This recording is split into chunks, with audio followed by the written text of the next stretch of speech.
Salve a tutti! Oggi voglio parlare di come riuscire a realizzare un carico elettronico ibrido. Nei precedenti video abbiamo già trattato il carico elettronico e ne abbiamo già costruito uno e qui riporto il circuito di funzionamento classico, ovvero abbiamo che il carico elettronico viene connesso a due nodi del dispositivo da testare, che per esempio può essere banalmente un alimentatore, e il carico elettronico attraverso una delle tre modalità in cui può funzionare, quindi modalità in generatore di corrente, generatore di tensione e resistenza variabile, riesce a simulare quello che appunto è un carico per il dispositivo che si trova in quel momento sotto test. Ora, qual è il problema del carico elettronico? Ne avevamo già parlato nei precedenti video ed è quello che risulta molto difficile riuscire a dissipare grosse quantità di energia utilizzando solo degli attivi, perché questi componenti sono limitati ad una temperatura massima di 150 gradi e quindi quello che succede è che per dissipare appunto grosse quantità di energia bisognerebbe, diciamo, dotarsi di dissipatori davvero di dimensioni molto elevate. Ed è per questo motivo che quando si progettano carichi elettronici per grosse potenze si preferisce utilizzare la tecnica di conversione dell'energia, quindi l'energia che deve essere assorbita da questo dispositivo viene convertita in modo che possa essere dissipata da elementi dedicati a questa funzione, ovvero banalmente delle resistenze ad alta temperatura. Ora, qual è il problema? Il problema è che per testare alcuni dei progetti che sto realizzando ho bisogno di dissipare delle grosse quantità di energia ed essendo che ancora non ho realizzato un carico elettronico di questo tipo, ovvero di conversione di energia, diciamo che mi sono trovato un attimo in difficoltà e quindi mi sono chiesto se esisteva un modo ingegnoso per poter risolvere questo problema. E la soluzione che ho trovato è rappresentata in questo circuito modificato, ovvero quello di andare ad inserire una resistenza fra il dispositivo da testare e il carico elettronico. Quello che succede è che il circuito equivalente di questa modifica è quello riportato qui in basso. Quindi avremmo il nostro dispositivo che può essere rappresentato come un generatore di tensione e poi in serie troviamo la resistenza inserita e il carico elettronico che può essere rappresentato come una resistenza variabile. L'espressione della potenza che viene assorbita da questo circuito è pari al valore della tensione al quadrato diviso la somma di R più X. Quindi abbiamo che varia da un massimo che corrisponde al valore di quando x è pari a 0, quindi solamente v al quadrato diviso r, a un minimo di quando il valore di x è davvero molto molto elevato. Quindi il minimo di potenza è uguale a 0. Ora, quello che a noi ci interessa sapere è qual è la potenza massima che viene dissipata dal carico elettronico adottando questo stratagemma. E quindi quello che mi sono andato a calcolare è il punto di potenza massima del carico elettronico. E com'è che si riesce a calcolare? Banalmente sono andato a calcolarmi il valore di I con X, ovvero la corrente che scorre nel carico elettronico, che sarà pari banalmente alla tensione diviso la somma delle due resistenze, e poi la tensione V con X, che è quella che si manifesta solo ai capi del carico elettronico. E anche questa banalmente è calcolabile utilizzando le regole del partitore resistivo. E quindi poi per calcolarsi la potenza basterà banalmente effettuare la moltiplicazione di questi due valori. Quindi sostituiamo le due relazioni che abbiamo appena trovato e infine ricaviamo l'equazione della potenza che, come vediamo, è in funzione di x, quindi in funzione della resistenza del carico elettronico.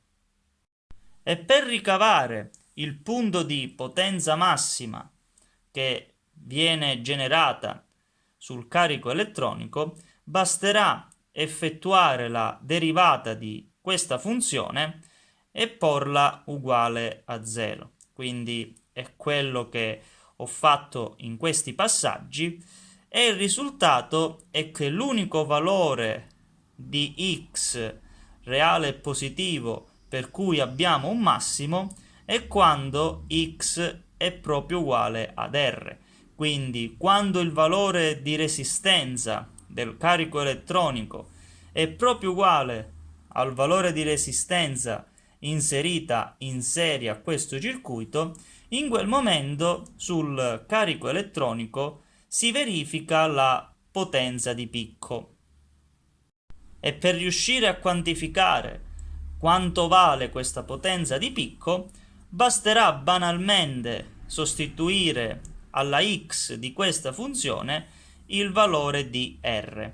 Quindi è quello che ho fatto in questo passaggio e risulta che la potenza massima di picco sul carico elettronico è uguale a 1/4 per v al quadrato diviso r.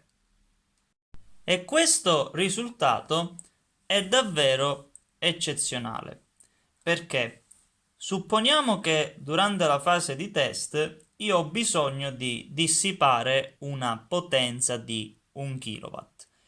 Quello che vado a fare è dimensionare questa resistenza in modo che quando la resistenza equivalente del carico elettronico è pari a 0, la potenza assorbita da questo circuito è proprio pari a 1 kW.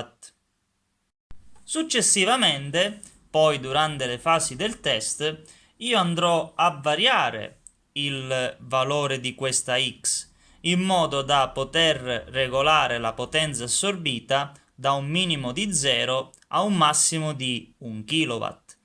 Ma nel punto peggiore di regolazione, ovvero quando la x è proprio pari alla resistenza R, ottengo che la potenza massima che viene dissipata dal carico elettronico è pari in questo caso a 250 watt.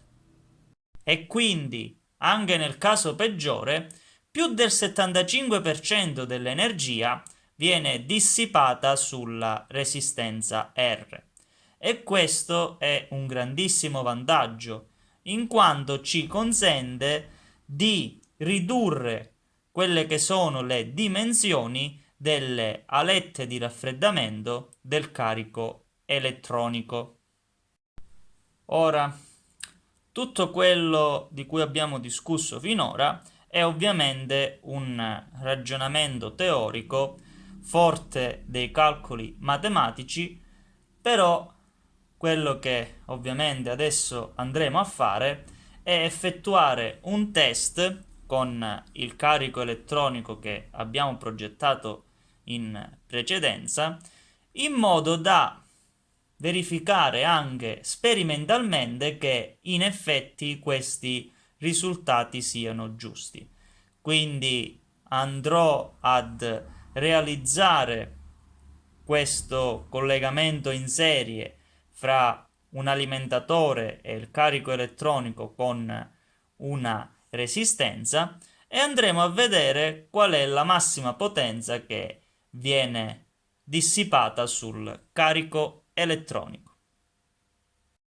Ecco qui il setup di misura, quindi questo è il carico elettronico messo in modalità di generatore di corrente, questo è l'alimentatore a 12 volt, la resistenza da 10 ohm e questo è il MOSFET su cui verrà dissipata l'energia del carico elettronico.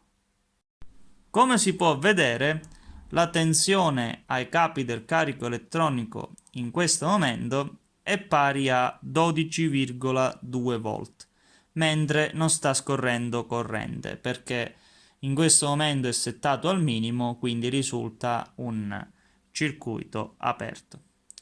Se io invece lo vado a regolare in modo che possa passare il massimo di corrente, come si può vedere, in questo momento la resistenza ai suoi capi è diventata pari a 0, quindi abbiamo una tensione di 0 volt, mentre la corrente è quella massima dettata dal valore di resistenza, che in questo caso è di 10 ohm. Ed in questo momento quindi il circuito sta assorbendo la potenza massima che viene tutta dissipata su questa resistenza e che è pari a circa 14 watt.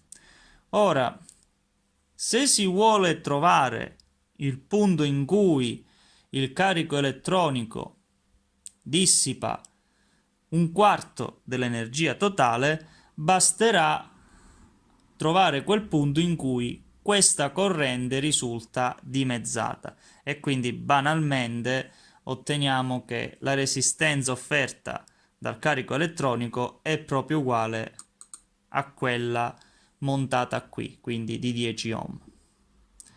Quindi regolando in modo che possa passare 0,6 ampere,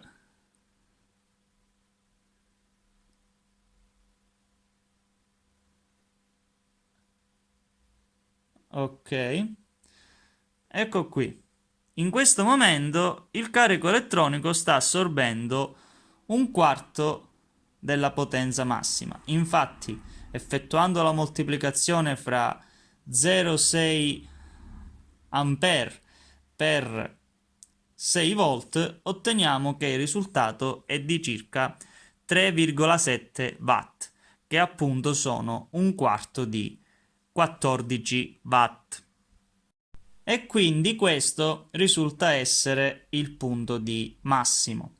Infatti, se ci fate caso, in tutti gli altri punti di regolazione, la moltiplicazione di volt per ampere che abbiamo qui ai capi del carico elettronico sarà sempre inferiore a 3,7 watt.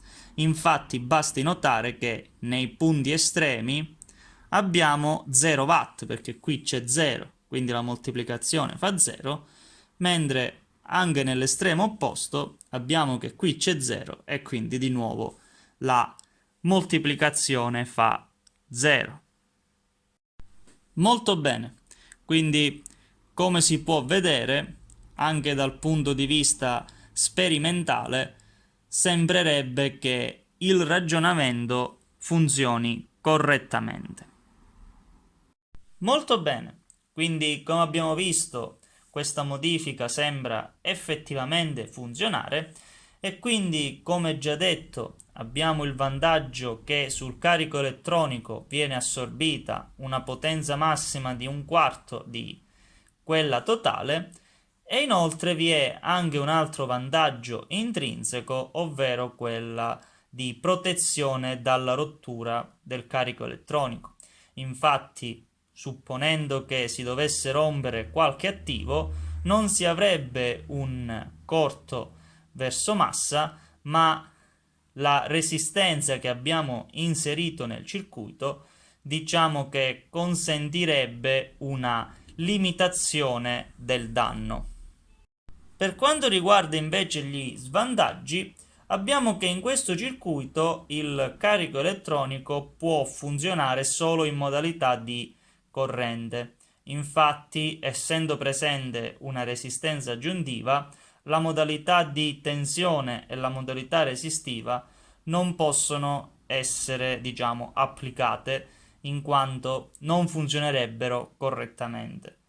Inoltre ci sta un altro svantaggio, ovvero quello che a seconda del dispositivo che andiamo a testare dobbiamo andare a modificare la resistenza e quindi di volta in volta dobbiamo sostituirla in modo che si adatti al meglio sia al range di potenza e sia al range di tensioni o di corrente che dovremo andare a testare. Molto bene, per questo video quindi è tutto. Alla prossima!